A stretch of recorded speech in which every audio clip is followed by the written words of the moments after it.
So, what, walk me through the journey of designing and building one of your drones from the initial idea to final product. What does that look like?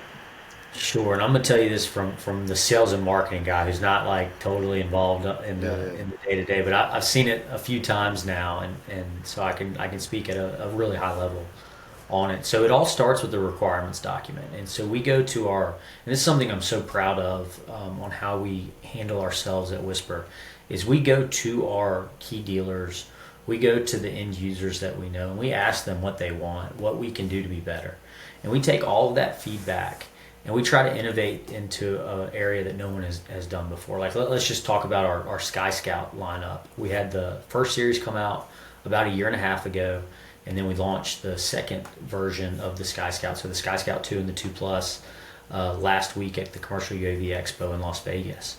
But that whole product line came out of the feedback we had from industry, saying, "Hey, we want the smallest drone you could possibly give me." From a portability, affordability standpoint, everyone wants the smallest drone they can carry the payload that they need to carry, but they also want interchangeable payloads. So you have efficiency. You can actually get the stick time and you can consolidate your whole organization around a single platform instead of having six platforms to get 95% of all your use cases done. You can consolidate into one. Payloads just keep getting stronger but smaller, and so we saw, an opening in the market that no one has built a small drone that has interchangeable payloads. So we partnered up with Grimsby out of Vietnam to help with the quick attach system we call the S-Port.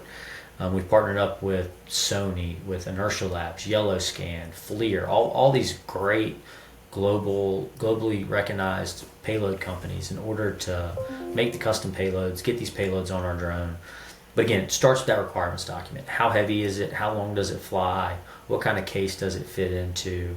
What kind of accuracy should we expect? Is it IP rated? What do we need from a compliance standpoint?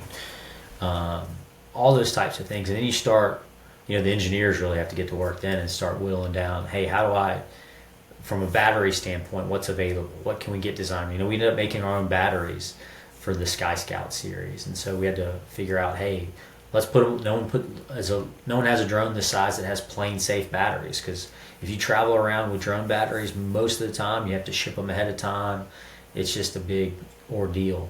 And so we have 99, just under 100 watt hour batteries, so you can carry them onto a plane with you. So we just try to do things that set us apart, but not just gimmicky things, but things that actually matter to the end user to make their life easier.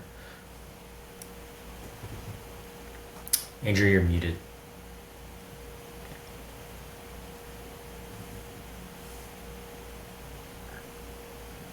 Sorry about that.